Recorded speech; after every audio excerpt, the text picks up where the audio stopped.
అండి, నమస్తే. Welcome back to my channel అమ్మమ్మ చేతి వంటలు. ఈరోజు మనం తయారు చేసుకునే రెసిపీ సేమియా బెల్లం పాయసం అండి. ఈ ప్రాసెస్లో కనుక సేమియా బెల్లం పాయసం తయారు చేస్తే పాలు వేసి తయారు చేసిన పాలు అసలు విరగకుండా కరెక్ట్గా ఎలా తయారు చేయాలో ఈరోజు చూద్దాం. అండ్ టేస్ట్ వైజ్ కూడా చాలా టేస్టీగా కమ్మగా ఉండి ఈ సేమియా బెల్లం పాయసం కోసం ముందుగా స్టవ్ వెలిగించుకొని ఒక ప్యాన్ తీసుకోవాలి. అందులోకి 2 టేబుల్ స్పూన్ నెయ్యిని యాడ్ చేసుకొని నెయ్యి కొంచెం మెల్ట్ అయిన తర్వాత అందులోకి డ్రై ఫ్రూట్స్ని కూడా యాడ్ చేసుకొని మంటని మీడియం ఫ్లేమ్లో పెట్టుకొని ఈ డ్రై ఫ్రూట్స్ అన్నీ మంచి గోల్డెన్ కలర్లోకి ఫ్రై అయ్యేంత వరకు బాగా ఫ్రై చేసుకోవాలి. ఈ విధంగా మంచి గోల్డెన్ కలర్లోకి ఫ్రై అయిన డ్రై ఫ్రూట్స్ని ఒక బౌల్లోకి తీసుకొని పక్కన పెట్టుకోవాలి. ఇప్పుడు అదే నెయ్యిలో 1 కప్ సేమియాని యాడ్ చేసుకోవాలి. ఇప్పుడు మంటని మీడియం ఫ్లేమ్లో పెట్టుకొని ఈ సేమియా కూడా మంచి గోల్డెన్ కలర్లోకి ఫ్రై అయ్యేంత వరకు మంటని మీడియం ఫ్లేమ్లో పెట్టుకొని మాత్రమే ఫ్రై చేసుకోవాలి. ఈ విధంగా మంటని మీడియం ఫ్లేమ్లో పెట్టుకొని సేమియాని ఫ్రై చేసుకుంటే సేమియా లోపలి వరకు ఫ్రై అయ్యి మనం తయారు చేసే సేమియా బెల్లం పాయసం చాలా టేస్టీగా కమ్మగా ఉంటుంది. ఈ విధంగా సేమియా అంతా మంచి గోల్డెన్ కలర్లోకి బాగా ఫ్రై చేసుకోవాలి. చూసారు కదండి, ఈ విధంగా మంచి గోల్డెన్ కలర్లోకి ఫ్రై అయిన సేమియాలోకి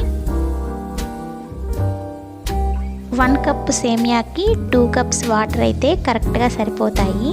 ఈ విధంగా 2 కప్స్ వాటర్ వేసుకొని మంటని మీడియం ఫ్లేమ్లో పెట్టుకొని ఈ సేమియా అంతా ఒక 70% కుక్ అయ్యేంత వరకు కుక్ చేసుకోవాలి. ఈ విధంగా 2 కప్స్ వాటర్ వేసుకుంటేనే సేమియా పాయసం కరెక్ట్ కన్సిస్టెన్సీలో వస్తుంది.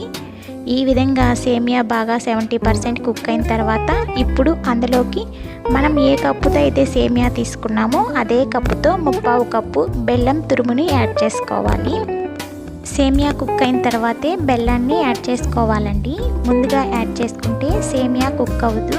అందువలన సేమియా 70% కుక్ అయిన తర్వాత మాత్రమే ఈ బెల్లం తురుముని యాడ్ చేసుకొని ఈ బెల్లం అంతా బాగా మెల్ట్ అయ్యేంత వరకు మంటని మీడియం ఫ్లేమ్లో పెట్టుకొని కుక్ చేసుకోవాలి. ఇలా బెల్లం అంతా బాగా మెల్ట్ అయిన తర్వాత ఒకసారి బాగా మిక్స్ చేసుకోవాలి. ఇప్పుడు అందులోకి 2 దంచుకున్న ఇలాచీలను కూడా వేసుకొని మరొకసారి బాగా మిక్స్ చేసుకోవాలి. మనం వేసిన బెల్లం అంతా బాగా దగ్గరికి కుక్ అయ్యేంత వరకు మంటని మీడియం ఫ్లేమ్లో పెట్టుకొని కుక్ చేసుకోవాలి. ఈ విధంగా కుక్ చేసుకున్న తర్వాత ఇలాచీలను కూడా యాడ్ చేసుకొని ఒకసారి బాగా మిక్స్ చేసుకొని ఇప్పుడు అందులోకి మనం ముందుగా వేయించి పక్కన పెట్టుకున్న డ్రై ఫ్రూట్స్ని కూడా వేసుకొని స్టవ్ ఆఫ్ చేసుకోవాలి. ఇప్పుడు మనం తయారు చేసిన ఈ సేమియా అంతా కొంచెం గోరువెచ్చగా అయ్యేంత వరకు బాగా చల్లార్చుకోవాలి. గోరువెచ్చగా అయిన తర్వాత ఇప్పుడు అందులోకి కాచి చల్లార్చుకున్న 2 కప్స్ చిక్కటి పాలని యాడ్ చేసుకోవాలి. గోరువెచ్చగా ఉన్నప్పుడే యాడ్ చేసుకుంటే పాలు విరగకుండా కరెక్ట్ కన్సిస్టెన్సీలో సేమియా బెల్లం పాయసాన్ని తయారు చేసుకోవచ్చు. ఈ విధంగా కాచి చల్లార్చుకున్న 2 కప్స్ పాలను వేసుకొని ఒకసారి బాగా మిక్స్ చేసుకుంటే ఎంతో టేస్టీగా కమ్మనైన సేమియా బెల్లం పాయసం రెడీ. ఈ ప్రాసెస్లో సేమియా పాయసం తయారు చేస్తే పాలు వేసినా కానీ పాలు విరగకుండా కరెక్ట్ కన్సిస్టెన్సీలో వస్తుంది.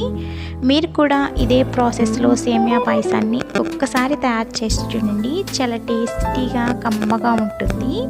ఏదైనా స్వీట్ తినాలన్నప్పుడు అప్పటికప్పుడు ఈజీగా 10 మినిట్స్లో ప్రిపేర్ అయిపోయే ఈ సేమియా బెల్లం పాయసాన్ని ఇదే విధంగా తయారు చేసి చూడండి.